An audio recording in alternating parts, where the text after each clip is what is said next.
ये न्याय यात्रा है, अन्याय के खिलाफ है। यहाँ पे मुझे 2-3 चीजें 6-7 दिन में क्लियरली पता लगी। एक, यहाँ पे आर्थिक अन्याय हो रहा है। एक व्यक्ति ने सारे के सारे बिजनेसेस पर अपना कंट्रोल रख रखा है, कैप्चर कर रखा है। जहां भी देखो आपको आपके चीफ मिनिस्टर की इम्प्रिंट दिखेगी। एक, इन्होंने पूरा का पूरा सिस्टम कंट्रोल कर रखा है, और दूसरा, यहाँ पे आप किसी भी युवा से पूछो, वो कहता है यहाँ पे रोजगार नहीं मिलता, इम्पॉसिबल है।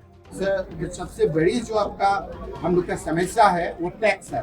टैक्स, आम आदमी का ऊपर जो टैक्स क्या है सर, हम लोग जब टी गार्डन का एरिया में गया था, एक बिल लेके, लाइट का बिल लेके आके प्रेसिडेंट को दिया। जब लास्ट महीना हम लोग को 200 रुपया बिल आया था, अभी 2000 रुपया आया है। हम कैसे दें? 7 टाइम्स बढ़ा दिया है सर। अभी जो बोला जो उधार में चल रहा है, लेकिन चीफ मिनिस्टर खुद को असम घूमने के लिए 2 घंटा का जर्नी में भी वो हेलीकॉप्टर लेके चलता है।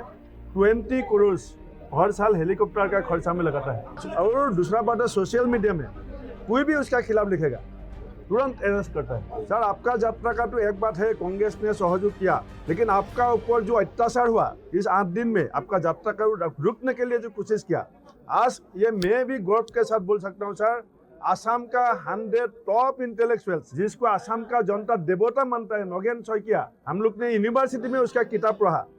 डॉक्टर हिरेन गोहाई, हमारा कोर्स में उसका किताब चलता है। वो हिरेन गोहाई, नगेन शइकिया अभी सामने आया, आके बोला जाए राहुल गांधी का न्याय यात्रा में हिमंत ने जो किया ये सही नहीं किया, और हिमंत का ये जो कैरेक्टर है इसको सेंस नहीं करेगा तो असम के लिए खतरा है। सीएलपी जी, इसने जमीन में क्या किया एग्जैक्टली? राइनो का क्या है सर? जो एलिफेंट कॉरिडोर है, वो हाथी का जब पानी होता है वहाँ बाहर जाने का elephant corridor restricted area, eco sensitive sir, उसी पे सर ये अपना रिजॉर्ट बनाया, पहला बात। दूसरा बात sir, tribal land 6 schedule area Karbi Anglong sir, that is 1000 bighas he has taken on lease. It is being developed at the cost of government exchequer, government fund. और इस टाइप का सर हर जगह में अभी जहाँ भी फ्लाईओवर हो रहा है, कुछ भी हो रहा है, नियर बाई एरियाज में sir land they are buying so that the land will become premium. They will either develop themselves or sell it at premium. Even sir, he wanted to shift the Guwahati High Court to his constituency. The main thing is sir, whatever they promised to the people of Assam, they have not implemented for the last 9 or 10 years. On the pretext in 2014, they said sir, Assam Accord will be honored, scheduling of 6 communities will be done, tea garden wages will be done. These all sir failed.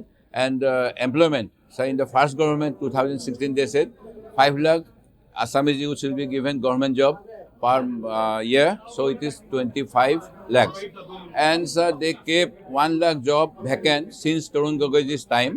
He is just filling up this now, and only to take credit of his own that he has given job, he did not allow Sarvanda Sonwal also to fill up those vacancies. Sir, मैं युवा न्याय पे एक बोलना चाहता हूँ। यहाँ पे सरकार क्या है, बस लोगों के हाथों में कैश दे रहा है, लेकिन हमारे टाइम में हम क्या करते थे, अगर कोई वो लाइवलीहुड करना चाहते थे तो उस लाइवलीहुड का रॉ मटेरियल हम देते थे, क्वालिटी रॉ मटेरियल देते थे, उसके साथ ट्रेनिंग करते थे, प्लस मार्केट लिंकेज करते थे। आज क्या हो रहा है कि ये ट्रेनिंग नहीं हो रहा, मार्केट लिंकेज नहीं हो रहा, स्किलिंग नहीं हो रहा, सप्लाई चेन एग्रीगेशन नहीं हो रहा। सब 1 लाख 1 लाख 1 लाख के करके ऐसे स्कीम्स अनाउंस कर देते, और ये सारे 1 लाख के जो बेनिफिशियरी लिस्ट है ये जेन्युइन लोगों को नहीं मिलता, जो बीजेपी के पार्टी वक्त उनको मिलता है, और स्किलिंग नहीं हो रहा है इससे। तो आप जैसे बोल रहे पाइनएप्पल्स, आपने कहा कि हम पाइनएप्पल्स को अब क्यों नहीं कर पाए। असम में बहुत सारे प्रोडक्ट्स हैं, पर इसको हम अच्छे तरीके से हम इनको स्किलिंग और एंटरप्रेन्योरशिप जनरेशन नहीं कर रहे, जो हमको युवा न्याय में करना चाहिए। यहाँ पे कोई मदद नहीं मिला। यहाँ में हर साल फ्लड होता है, जो फार्मर है फ्लड के वजह फार्मर का नुकसान होता है, वो फार्मर को कोई कुछ भी नहीं मिलता है। जब फ्लड होता है गवर्नमेंट बोलता है हम लोग मदद करेंगे, लेकिन आज तक 7 साल हुआ है 2016 से आज तक सर, फ्लड के लिए दिल्ली से सेंट्रल गवर्नमेंट से वैसे कोई फंड नहीं मिला जिससे लोगों को कोई मदद मिले। मुझे लगा कि असम की राजनीति पर इस यात्रा का बहुत गहरा प्रभाव पड़ा है। यस, ये इसने चेंज कर दिया 100%। ठीक है, और इसके लिए मैं आप सबको धन्यवाद करना, क्योंकि आपके बिना ये नहीं हो सकता। Welcome sir. आप सब ने अपना खून पसीना दिया, काम किया, लोगों को मोबिलाइज किया, तो ये जो सफलता है यात्रा की, ये आपकी सफलता है। यहाँ मैं बंद करता हूँ। Thank you.